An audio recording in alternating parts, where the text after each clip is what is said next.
Eu ter trazido um lenço? Solta o cabelo. Boa tarde, pessoal. Estamos aqui em mais um episódio das Cartas de Paulo. Sejam todos bem-vindos.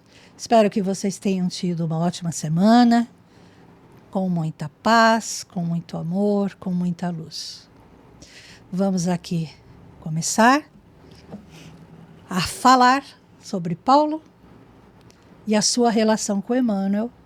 Nós já falamos um pouco no episódio passado e hoje nós vamos falar mais um pouquinho e apresentar mais algumas informações sobre a relação que eles tinham, né? A Kelly ainda brincou, falou tudo junto e misturado, e é isso mesmo, né? A gente não pode esquecer que eles conviveram juntos, né? Chico, Emmanuel, Paulo, em outras encarnações, e até hoje ainda eles fazem esse trabalho. Seja encarnado, seja como mentor, eles ainda trabalham juntos. Eles fazem parte da falange do Espírito de Verdade. Então, sejam todos bem-vindos e vamos começar com a nossa prece inicial com a nossa amiga Kelly. Oi, gente. Ela está ficando escolada em prece inicial. Na próxima nós vamos inverter. Não, tá bom, a gente faz. A Salete tá falando que ela escapa de um monte. Ela joga pra gente. Vamos lá, então.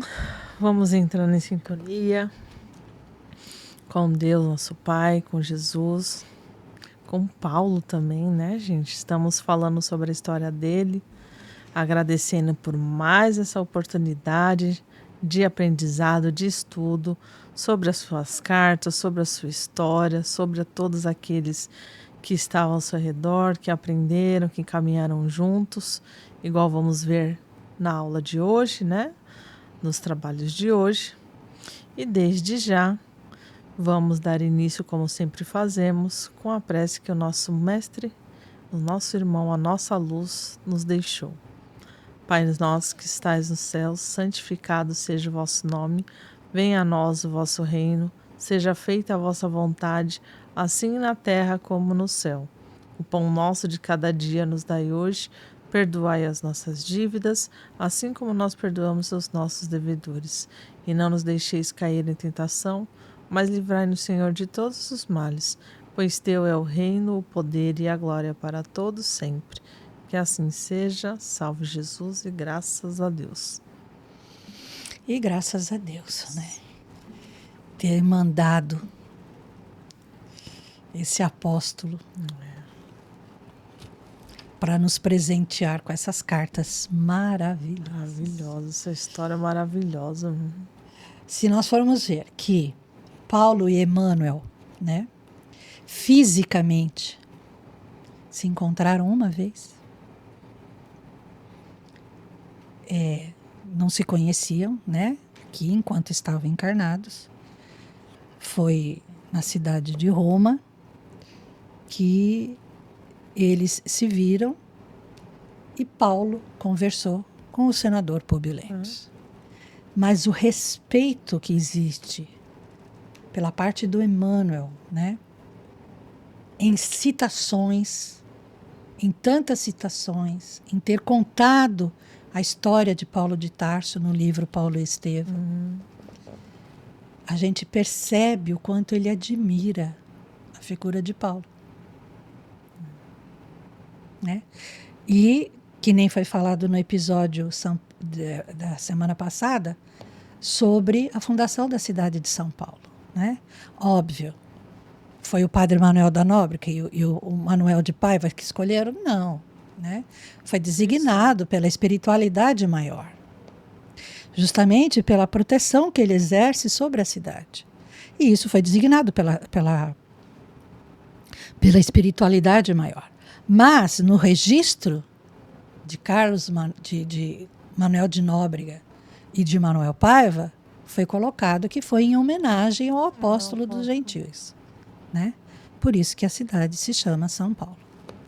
E justamente, né, Emmanuel nos traz a notícia e Sinélio Lúcius, que foi feita a fundação da cidade de São Paulo numa data aproximada à conversão de Paulo.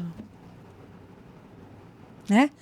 A maravilhosa estrada de Damasco, onde Saulo se torna Paulo de Tarso.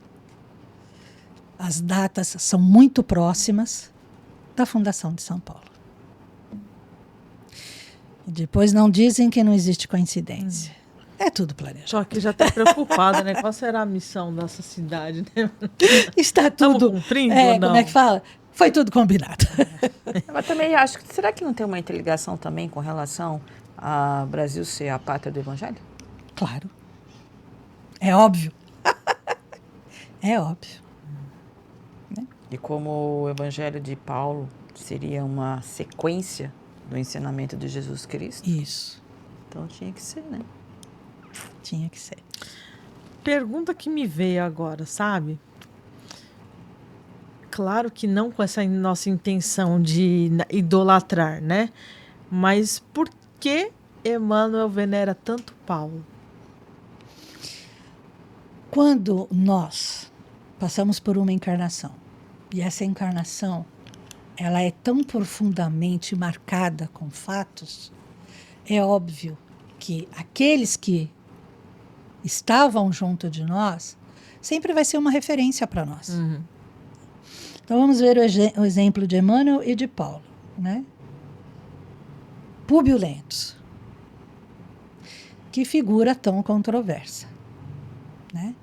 Um senador romano, autoritário, né? Ele tinha a autoridade dele. Orgulhoso, né? Bisneto de outro Públio, né? Que era também o Emmanuel, né?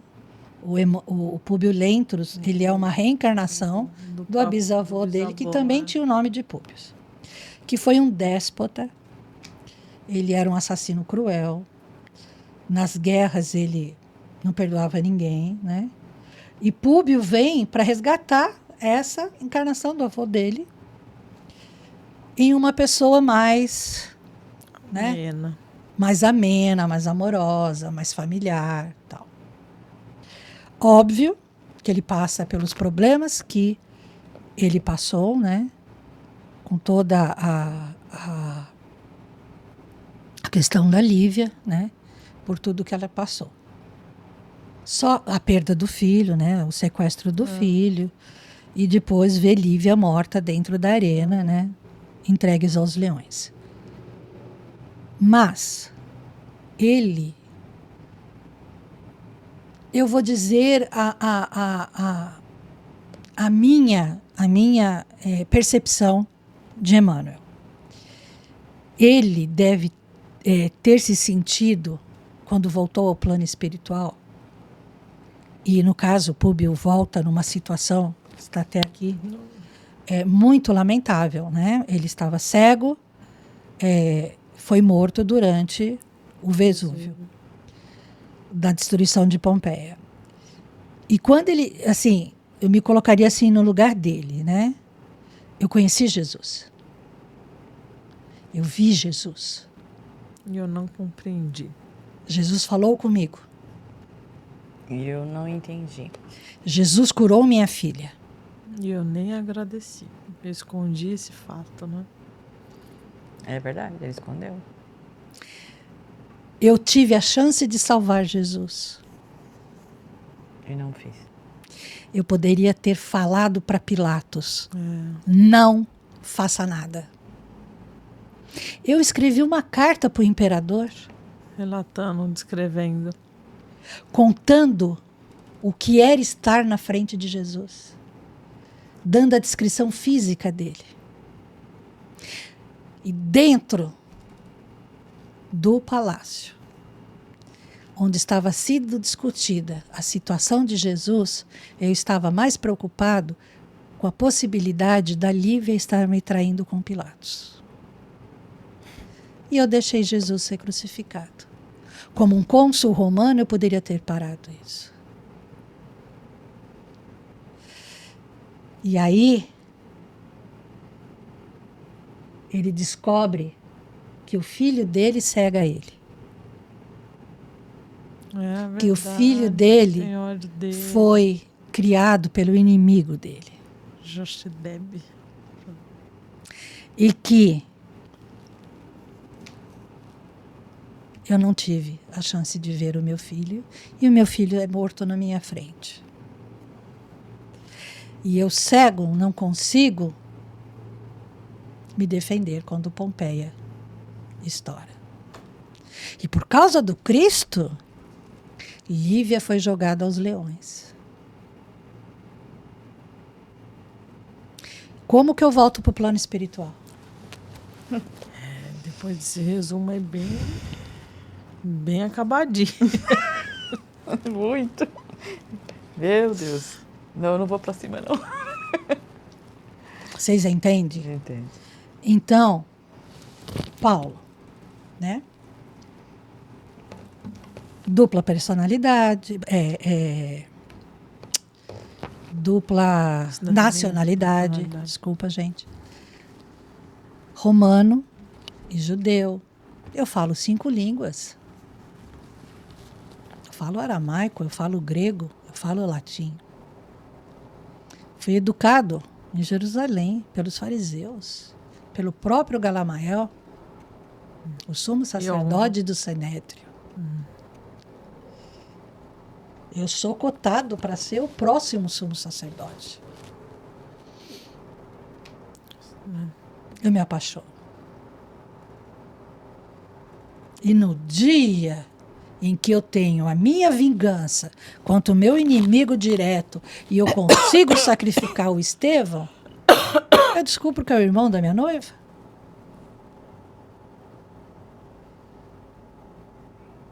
E eu saio perseguindo os cristãos. E aí me dão uma missão. Vá buscar um dos chefes. E no meio da estrada, Jesus está me esperando. E eu também fico cego. E aquele a qual eu ia buscar me cura, cuida de mim, me encaminha para os apóstolos, me leva até Mateus. Tá explicado? São histórias parecidas? Totalmente. São histórias marcantes? Sim. Não é que é uma veneração, mas assim, um respeito. Então. Histórias parecidas estiveram juntos perante o as Cristo. decisões foram diferentes.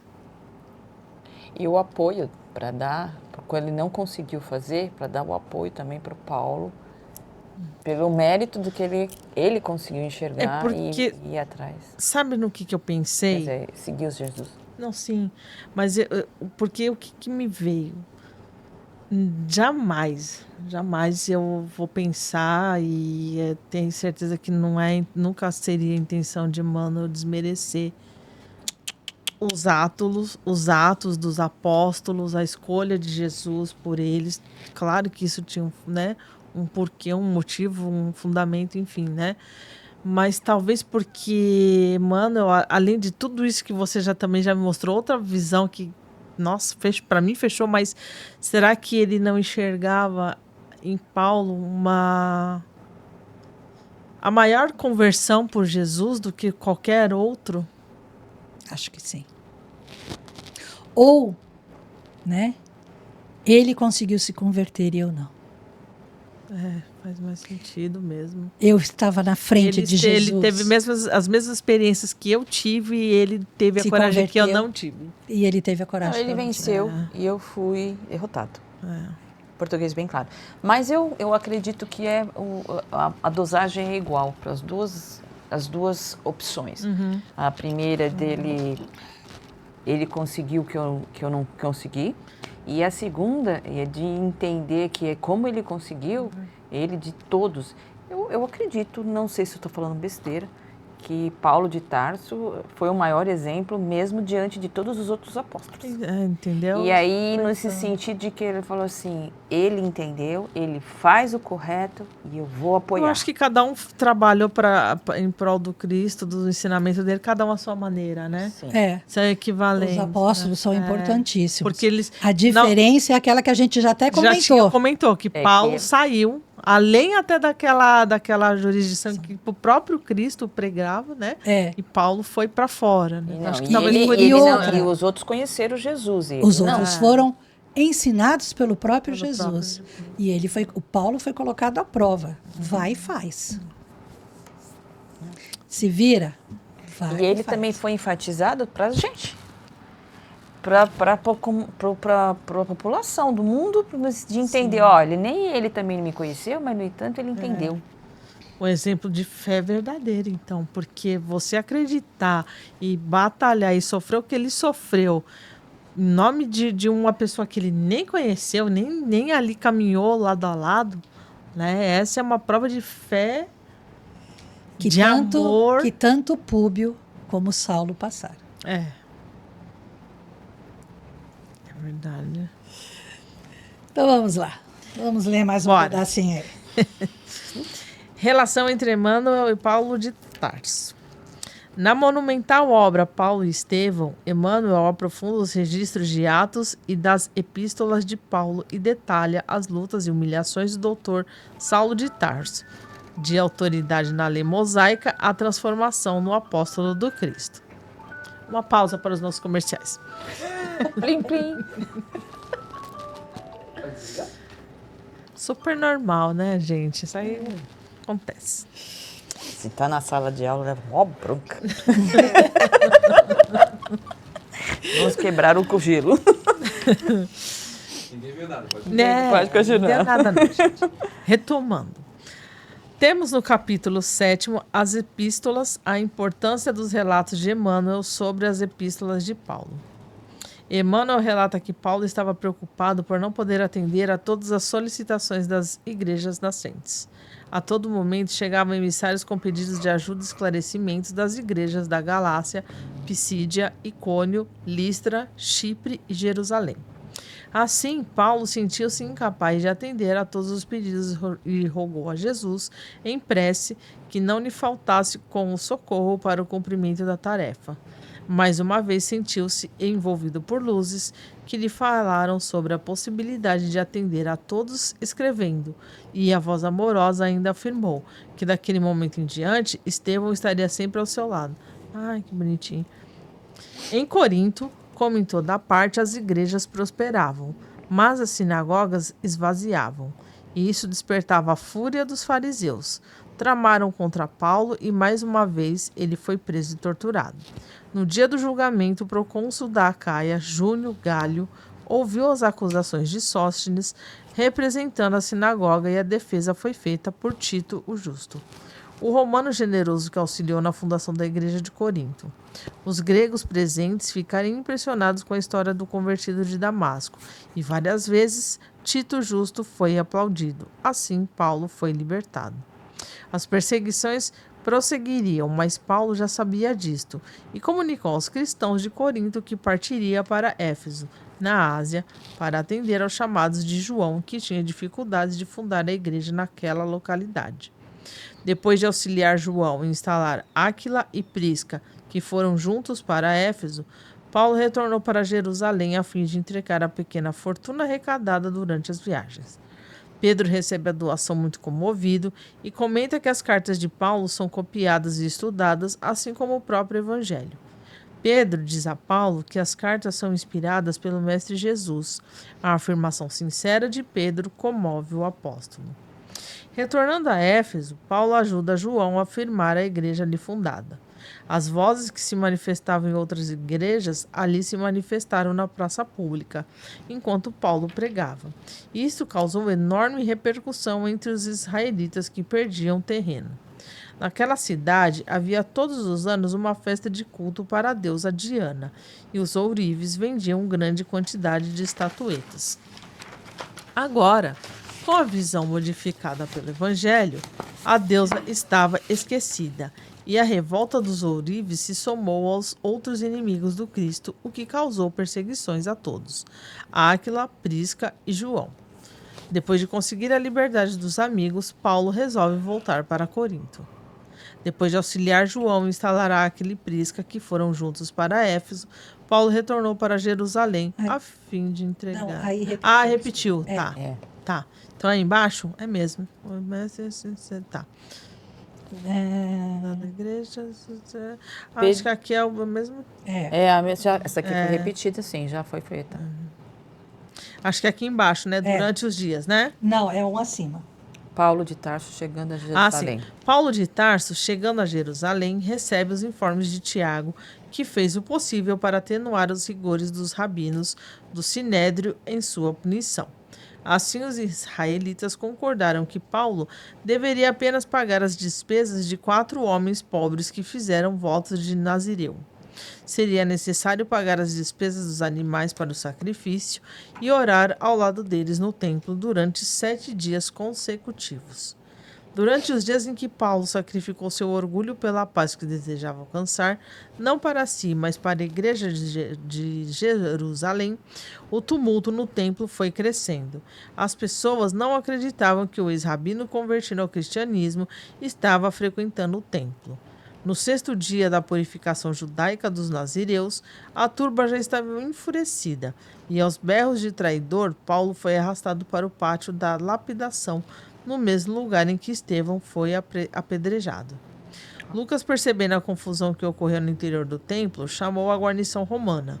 O tribuno Cláudio Lísias mobilizou alguns soldados e, protegendo Paulo, conseguiu conduzi-lo à prisão. Paulo foi jogado em uma cela úmida, bastante ferido pelas pedradas que recebeu. Quando os soldados se preparavam para torturá-lo, Paulo invocou a condição de cidadão romano e disse que nada havia feito para ser tratado daquela maneira.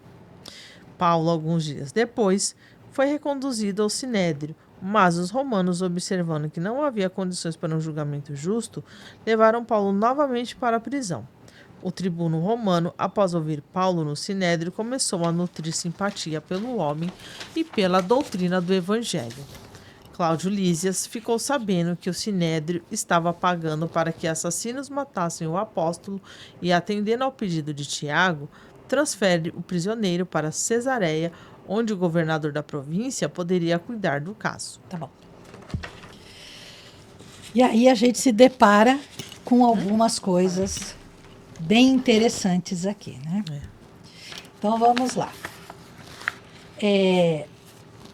Como nós já havíamos falado, né, justamente as cartas foram feitas para que ele pudesse conversar com as outras igrejas, né?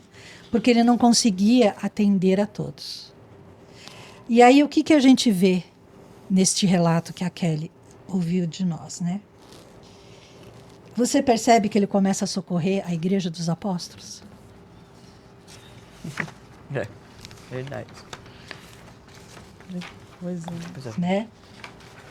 Então ele começou a ficar nervoso, ele começou a ficar preocupado, porque a todo momento chegava pedido de socorro. A todo momento alguém falava, a igreja está com problema. Dúvidas. Como é que faz? E dúvidas, né?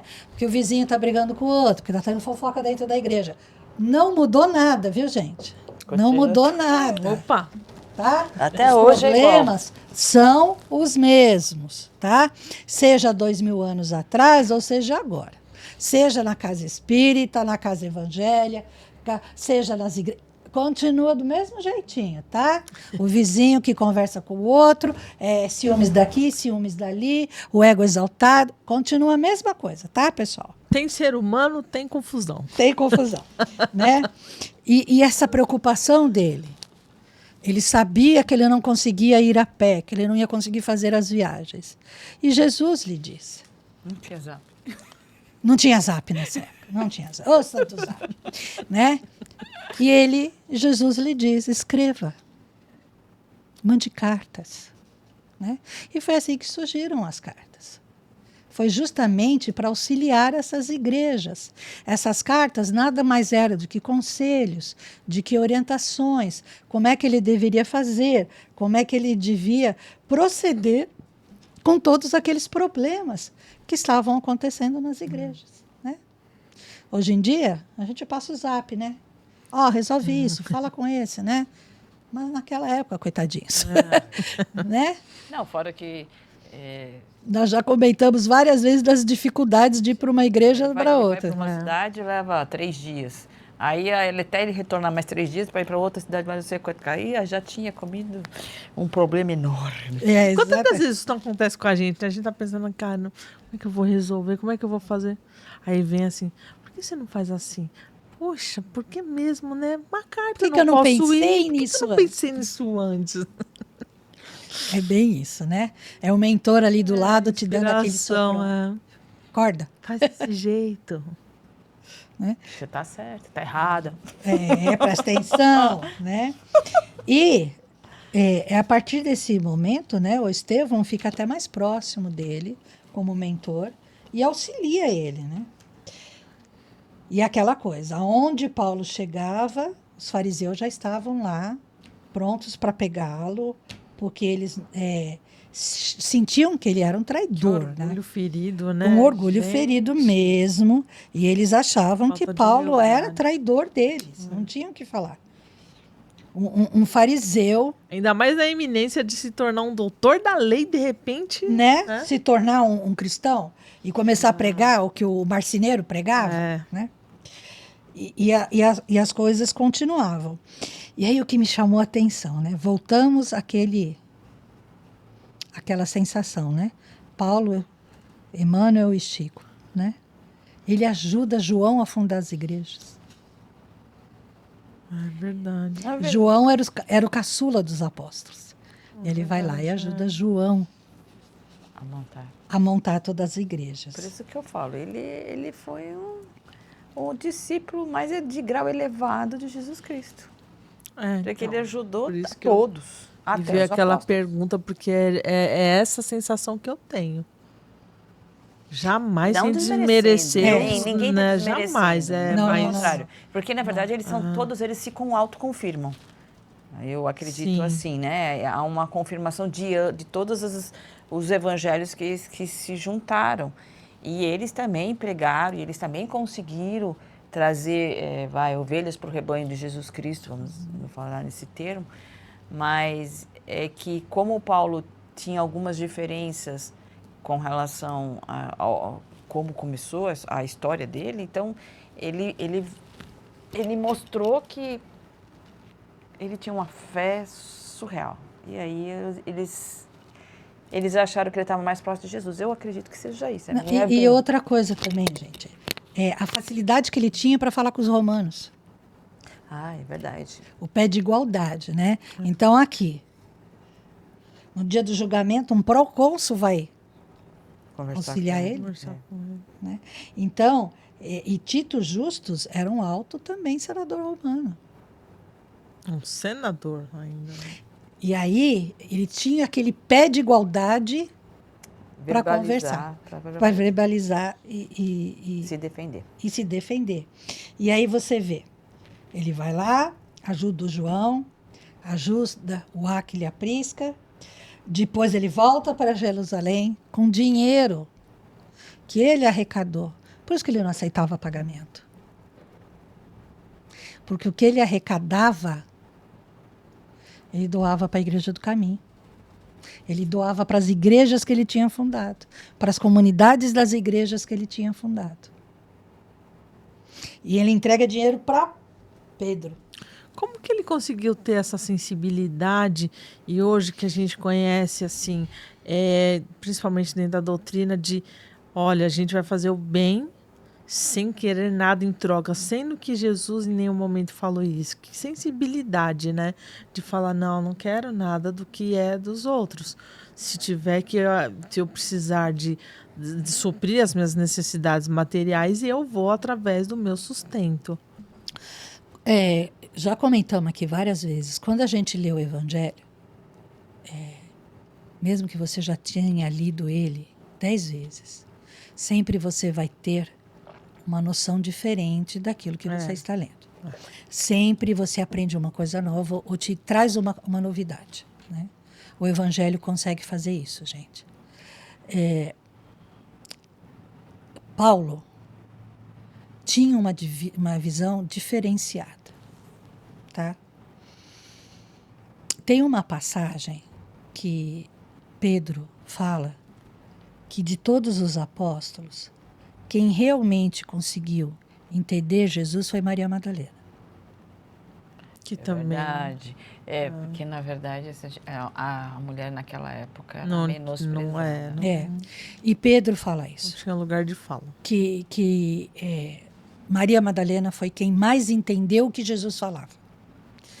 Os apóstolos, mesmo Mateus, que era letrado, e o Judas, eles tinham uma dificuldade muito grande também de entender as parábolas. Se você pegar o Ato dos Apóstolos, né, o Evangelho, e você lê, Pedro sempre pergunta, ou algum outro apóstolo, o que o senhor quer dizer com isso? Quando Jesus citava uma parábola. Então, e isso é até mesmo, né, na parte física, espiritual não, porque eles já tinham vivência, mas na parte física, a falta de estudo, né? A ignorância, a falta de conhecimento, ignorar os conhecimentos. Então, para os apóstolos era um pouco difícil quando Jesus ensinava. Tinham coisas que eles não entendiam. Maria Madalena tinha mais facilidade para entender.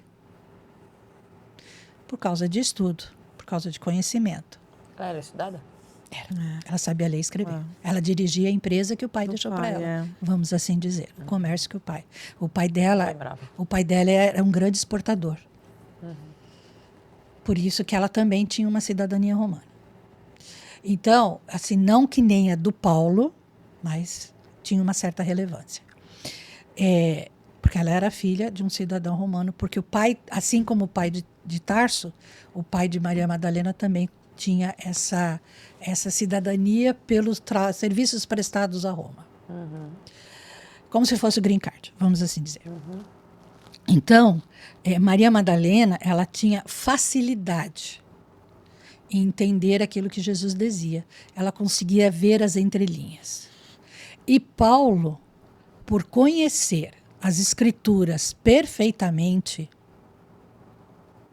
ele também tinha, por conta da educação, essa facilidade de entender o que Jesus queria realmente dizer.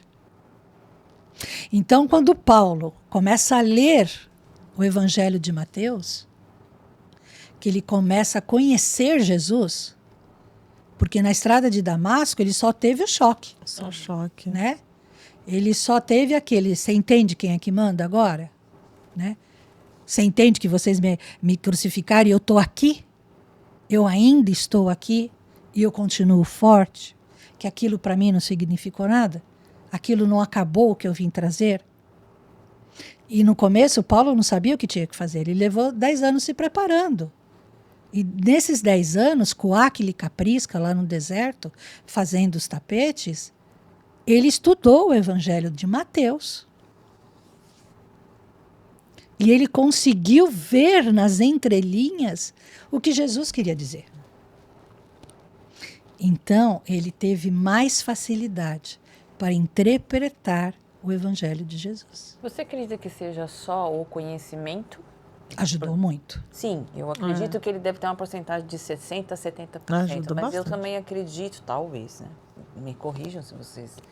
que seria também a pureza do coração. Porque já estava puro, né? Eu acho que assim... Foi lapidado. Foi mais lapidado. Assim, eles se entregaram mais, na minha opinião, parece, né? Pelo que a gente escuta aqui. A gente está falando de relatos que a gente não tem todos na mão. De repente, a história não é bem essa, mas é o que a gente tem hoje de concreto para passar, né? Muita coisa... Nossa, acho que isso aqui é só uma pontinha do iceberg. E me parece que, assim, Maria de Madalena teve uma fé mais inabalável. Ela... Porque, como você mesmo falou, muitos apóstolos... Mas eu não entendo, mas por que isso? Por que aquilo? Por isso que também teve aquele...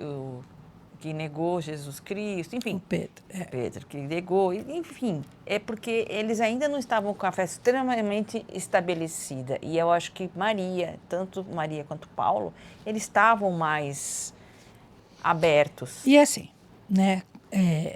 Mulher. Mulher abraça, né? Ela acolhe mais. Isso é uma característica da mulher, é uma característica de mãe, né? E Maria, ela também se entregou totalmente. Maria Madalena, quando ela passou, né, a andar com Jesus, segundo a história, ela se entregou totalmente. Ela achou o caminho dela. Ela achou a missão dela, né? Então, ela, teoricamente, ela continuou cuidando dos negócios, porque era aquilo que sustentava, né? E ela, sendo solteira, ela tinha que manter aquilo. Ela continuou pregando, ela também foi um apóstolo do Cristo. Ela também foi para fora. Só que ela se concentrou no que hoje é a França. Paulo foi para Roma, para a Itália, né? Pedro, no final da vida, também foi para Roma, para a Itália. Os outros apóstolos, né, foram para o resto, em algumas localidades da Ásia. E Maria Madalena foi para a França. Maria Madalena fundou igrejas na França. Porque antes do Brasil ser a parte do evangelho, era para ser a França, não era? Era para ser a França. E Maria Madalena fundou comunidades lá. Maria Madalena cuidava dos leprosos na França. E ela tinha essa facilidade de entender aquilo que Jesus estava falando. Né? E a gente vê o quanto foi levado o evangelho do Cristo para fora. Não só Paulo, mas Maria Madalena. Outra coisa que chama a atenção é que, além do Paulo ir fundando cidades, ele foi ajudando outros, né, a ajudar. E cada vez que a Casa do Caminho, né, sofria algum ataque, Paulo voltava para Jerusalém para ajudar lá na casa, para socorrer os apóstolos, que nem na parte do Tiago. Ele foi lá e salva Tiago. Ele paga o que Tiago tinha que fazer para... Né? Então, Paulo acabava socorrendo a Casa do Caminho com dinheiro que ele arrecadava, que ele não usava para ele. E esse é um dos motivos que ele não aceitava o salário. Porque ele usava esse dinheiro para as comunidades. Lucas aqui já estava andando com os apóstolos. Já estava começando a pegar as informações para montar o evangelho. Paulo novamente é preso, né, por conta da rotina, né, coitado. Né? Mas também pelo conhecimento dele, você percebe quantas figuras importantes de Roma ajudaram ele. Ainda mais que ele começou a esvaziar os templos, né? Vixe, Maria. Ninguém poderia, nenhum deles poderiam admitir, né? Mas todos admiravam, né? Exatamente. E ali, eu vou ler aqui, rapidinho, outro trechinho do livro, gente, tá? Que fala dessa união aí entre Emmanuel e Paulo, tá? Aqui, ó.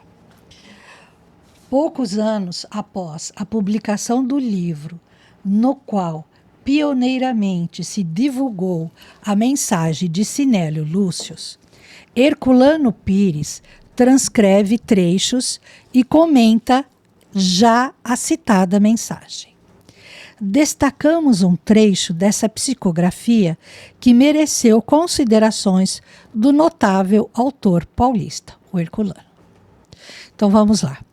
Amparado pelo apóstolo dos gentis, conseguiu Públio Lentulus transitar nas avenidas escuras da carne, em existências várias, até encontrar uma posição em que pudesse servir ao Divino Mestre com o valor e o heroísmo daquela que lhe fora companheira no início da era cristã. E assim temos em Manuel da Nóbrega o homem de raciocínio elevado, entregue a si mesmo em plena selva, onde tudo estava por fazer. Então aqui a gente vê que o Públio já se sentia amparado pelo Paulo, desde aquela época. E como Manuel da Nóbrega, então ele toma essa posição de dar à cidade o nome de São Paulo. O conhecido filósofo e jornalista espírita, entre outros aspectos, comentou: dura foi a luta pela conversão do gentio. Paulo exerceu o apostolado dos gentis para o cristianismo. Nóbrega foi o apóstolo dos gentios no Brasil nascente, preparando o terreno para o seu apostolado espírita do futuro. Entre as psicografias de Chico Xavier, Paulo e Estevão têm papel de relevo, sendo considerada sua obra-prima. Na apresentação escrita por Emmanuel, no dia 8 de julho de 1941, há algumas observações importantes que definem o objetivo da obra e oferecem rápida visão sobre a tarefa do apóstolo e do primeiro mártir do cristianismo. Nosso escopo essencial não poderia ser apenas rememorar passagens sublimes dos tempos apostólicos, e sim apresentar, antes de tudo, a figura do cooperador fiel, na sua legítima feição de homem transformado por Jesus Cristo e atento ao divino ministério. Entregue perseguições, enfermidades, ápodos, zombarias, desilusões, deserções, pedradas, açoites e encarceramentos, Paulo de Tarso foi um homem intrépido e sincero, caminhando entre as sombras do mundo ao encontro do Mestre que se fizera ouvir nas encruzilhadas da sua vida. Sem Estevão, não teríamos Paulo de Tarso, o grande mártir do cristianismo nascente. Alcançou influência muito mais vasta na expectativa paulina do que poderíamos imaginar, tão só pelos textos conhecidos nos estudos terrestres. A vida de ambos está entrelaçada com misteriosa beleza. A contribuição de Estevão e de outros personagens desta história real vem confirmar a necessidade e a universalidade da lei de cooperação. E para verificar a amplitude desse conceito, recordemos que Jesus, cuja misericórdia e poder abrangem tudo, procurou a companhia de 12 auxiliares a fim de empreender a renovação do mundo. Nos chamados romances históricos de Emmanuel, psicografados por Chico Xavier, há referências ao trabalho de Paulo e suas epístolas.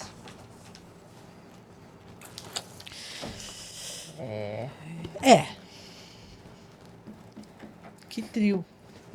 Que trio. Né? Parada dura. Que trio. Então é assim, Paulo, Emmanuel e Chico, eles já vinham juntos em várias encarnações, em várias situações.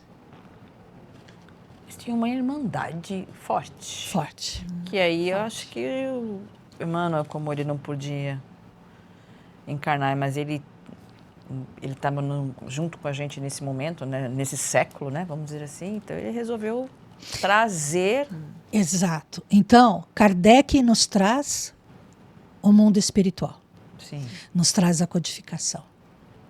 Chico com André Luiz nos traz a vida espiritual. Como é a vida espiritual, o que acontece na vida espiritual, como são feitas as coisas no mundo espiritual. Emmanuel nos traz a história daqueles que lutaram. Sim. Trajetória de Jesus, né? E o quão importante é o Evangelho. Sim. Né? Porque ele é referência. Exato. Os 4 evangelhos, todo o ato dos apóstolos, assim como o Apocalipse, como isso é importante. E as cartas de Paulo. Ele é a nossa base. Se a gente não sabe o que é certo e errado, como como tem que ser a nossa conduta, você pode saber qual é o plano de Deus lá, mas você vai continuar sendo do mesmo jeito, você vai atuar do mesmo jeito e você não vai perceber que na verdade, aquilo é importante e ele atua sobre nós, mas a gente tem que saber a conduta que vai ter. Então, ele frisou isso para trazer de volta nos séculos agora 21 para a gente falar, e aí, olha o Evangelho. Como é que é a sua conduta? Lembra que Jesus ensinou? Por isso que as cartas de Paulo é considerada um segundo evangelho, por causa das profundidades do que está escrito lá. Para a gente relembrar, porque a gente esquece. Relembrar o que está escrito lá no evangelhozinho, o que Jesus pregou. Porque a gente sai da rota. E aí ela traz o Evangelho traz a rota de volta. Então, como a gente já passou muito tempo, e aí a gente precisa estar sempre renovando. Por isso que vai para a escola. Volta para a escola. Volta para ali. Vamos lembrar de novo. Vamos lá, como é a história mesmo? Como é que é? Bom, pessoal, vamos ficando por aqui. O tempo passou rápido. Nossa. O tempo voou. Uau. Caraca. E nos vemos na próxima semana. Nos ajude a ajudar vocês. Compartilhe os vídeos. O sininho. Dê o like. Porque assim vocês estão auxiliando para que a gente possa propagar essas informações. Essa história rica do Evangelho, da vida de Cristo, da vida de Paulo e dos apóstolos. Os ensinamentos que tem lá que dentro. Alguém, de repente, precisa ouvir, Exato. né? Quantas vezes a gente não abre numa palestra, né? Num vídeo e fala, nossa, isso tá... Você consegue o alento. Hoje. Você consegue o alento. Na descrição do canal tem todas as nossas redes sociais. Não vou falar todas elas aqui, porque senão vai sair o estragado da semana passada. Então... Instagram. Isso, ela falou estragado. Então, na descrição do canal tem todas as nossas redes sociais. E, como sempre, agradecemos ao nosso estúdio Shift, que nos cede esse espaço para que possamos levar até vocês essa história maravilhosa e os ensinamentos do Cristo. A nossa amada Rose vai fazer a prece final. Semana que vem eu vou inverter, tá, povo? Por favor. Yes. Elas fazem a abertura, eu faço as preces. Não, eu amo fazer prece. Vamos tirar papelzinho para que você fazer o quê? Bom, vamos agradecendo ao nosso Pai amado, mais uma vez, por estarmos todos aqui juntos, nesse aconchegante ambiente, nesse aconchegante aprendizado que nos foi trazido hoje, com os ensinamentos do nosso Mestre Jesus, sobre a história linda de um irmão que conseguiu o que Jesus quer de nós. Que possamos levar isso adiante no nosso dia a dia. Que por mais que caiamos, que você caia, tropece, você vai se erguer e lembrar das palavras e dos ensinamentos do Pai para seguir e fazer de novo, e se renovando, e se instruindo do que é certo e como agir com o seu próximo da melhor maneira possível. Que saímos daqui melhores do que entramos. Agradecemos a todos os nossos mentores e toda a espiritualidade de luz que aqui nos acompanhou, nos intuiu e que esperamos que tenhamos passado um pouco do amor do nosso Mestre Jesus e que tenham tocado os corações. E assim fechamos com a prece que nos foi ensinada. Pai nosso que estais no céu, santificado seja o vosso nome. Venha a nós o vosso reino. Seja feita a vossa vontade, assim na terra como no céu. O pão nosso de cada dia nos dai hoje. Perdoai as nossas ofensas, assim como nós perdoamos a quem nos tem ofendido. Não nos deixeis cair em tentações, mas livrai-nos de todos os males, porque é o seu reino e a glória para todos sempre. Graças a Deus e graças a Deus. Fiquem todos na paz de Deus, na luz de Jesus e no amor de Maria. Não vai ter erro com isso. É isso mesmo. Até a próxima. Até a Até a próxima, pessoal. Tchau, Até tchau. mais. Tchau.